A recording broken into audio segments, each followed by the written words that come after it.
calling the matters of the people versus Timothy Talley Williams. Appearances for the record, starting with Mr. Williams, who's representing himself. It's okay, Attorney Vinek. He's representing himself. Thank you. You're welcome. All right, Mr. Williams, can you state your name for the record, please? Timothy for the record. Here by special visitation. Judge asks a simple question, are you ready for trial? But what happens next one is shocking. Instead of answering, the defendant claims the entire legal system doesn't apply to him. No license, no insurance, no laws, nothing. He even tries to use Supreme Court cases to escape charges, but the judge isn't buying it. What follows is a courtroom moment you won't believe. All right. And this is the date and time set for a final pretrial in this matter. We are scheduled for a jury trial on Monday. Attorney Mason has tendered to the court a witness list in this matter, as well as a special jury instruction, sir, for you to be able to see in this particular matter. And let me ask again for the record, you have the right to have an attorney. Would you like to have an attorney for you in these matters, sir? Well, for the record, I'm here to serve a default judgment. I serve you, Andy Mason, the affidavit. Back. You did, and I'm in receipt. Oh, go ahead. I didn't mean to cut you off. Keep going. Yes, on the first, and I gave you 15 days. It was 23 days I gave you, and I haven't received a rebuttal.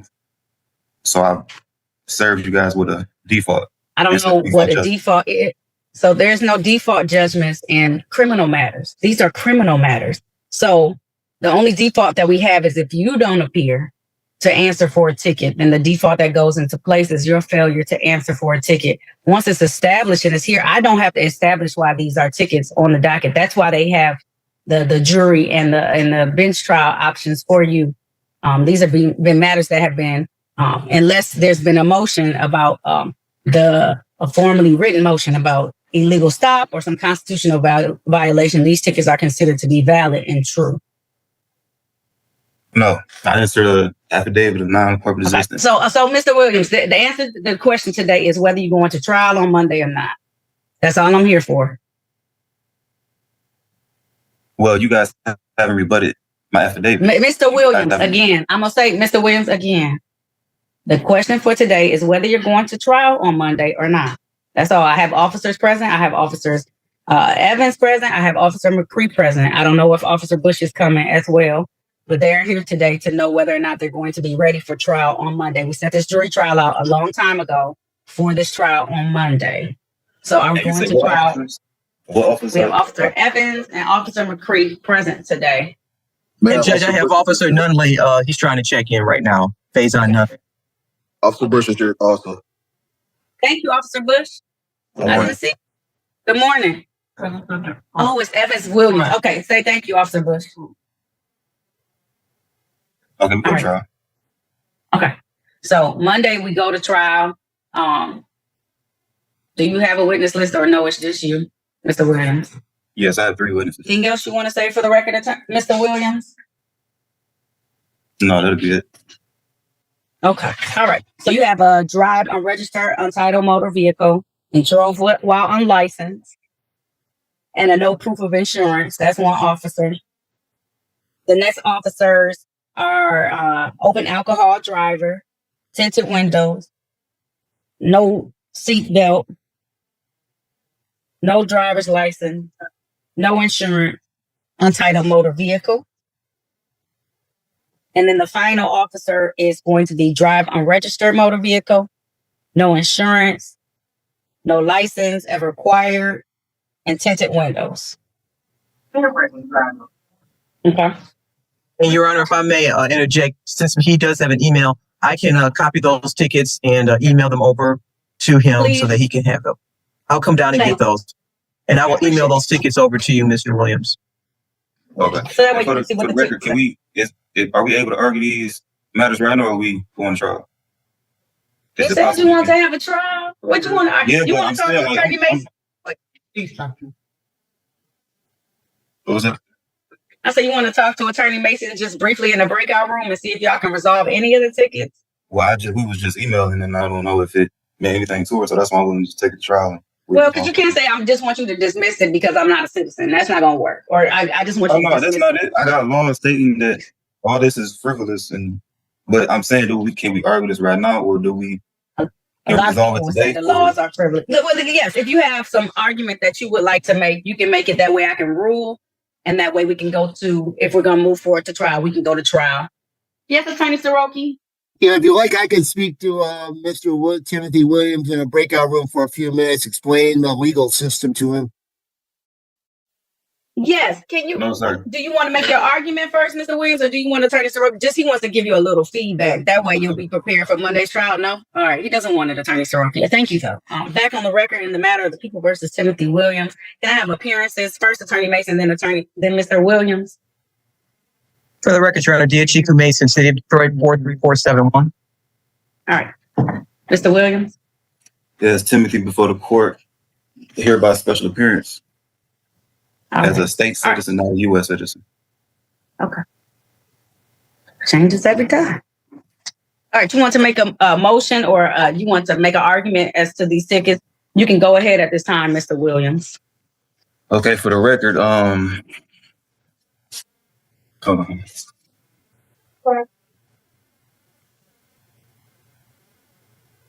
All right, for the record, Shapiro versus Thompson states that all citizens must be free to travel throughout the United States, uninhibited by statutes, rules, or regulations, which unreasonable burden or restrict movement. Did you get that? I'm listening. I'm just writing down. You see, I got my notepad. I'm writing down notes. And then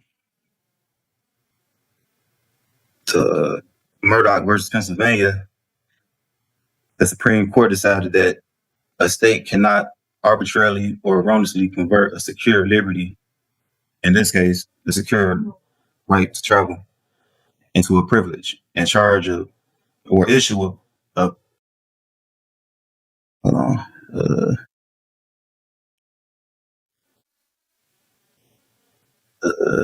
A state can't arbitrarily or erroneously convert a secure liberty into a privilege and issue a license and a fee for it, meaning we don't need license or insurance to travel throughout the land. And Murdoch versus Pennsylvania states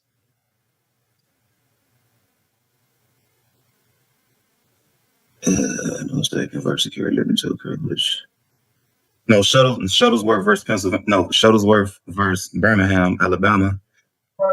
You can ignore the license and engage in the right with impunity if you happen to have a license.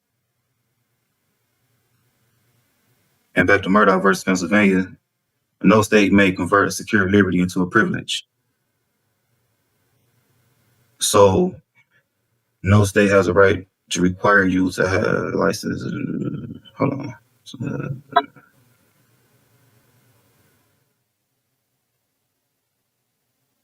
Okay, so that's your argument as far as no state can force you to have a license. Required. Because it's a constitutional right to travel. Which is our First Amendment. So this right to travel was about a welfare case, Mr. Williams, where she wanted to go to a different state. And they told her that because she didn't have established residency and that she was going to be denied services. Right, and that violated her. Right, because it's talking Right, about travel. services. She needed to take care of her child. She was 19 and she was pregnant. But you avoid the facts of the case. Even though that she filed a lawsuit against the state for denying her privileges, but the Supreme Court ruled that the Supreme Court ruled that can't happen because that'd be violating. That also be violating her right to travel throughout the states, throughout the land. Receive the benefits that she needs in order to take care of herself and her child. Yes, but you're missing the argument that the Supreme Court has stated. That'll be violating her First Amendment right.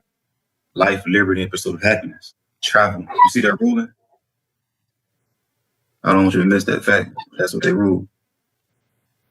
They said the closest the Supreme Court has come to overturning Shapiro Thomas was in 1995 with Anderson versus Green, California Welfare and Interstate Code annotated section instituted a 1-year residency requirement for welfare aid, violating Shapiro versus Thompson. Both lower courts in California affirmed that it violated Shapiro versus Thompson and granted the injunction. I'm sorry. Due to the procedural issue, California's residency requirement never went into effect, creating no justifiable controversy action and no actual issuance for the court to rule on. Whether they receive a waiver from the Secretary of Health or Human Services to set aside Shapiro versus Thompson, making the residency requirement pseudo-legal, the waiver was challenged again, and it's holding that the state court and the Secretary of HHS had not adequately considered public comment on the issues. So this just talks solely about, even talks about the social impact. The social impact and the legal impact is that you can go different places, and we as the government of each state still have a requirement to take care of those citizens within our state. This is about welfare.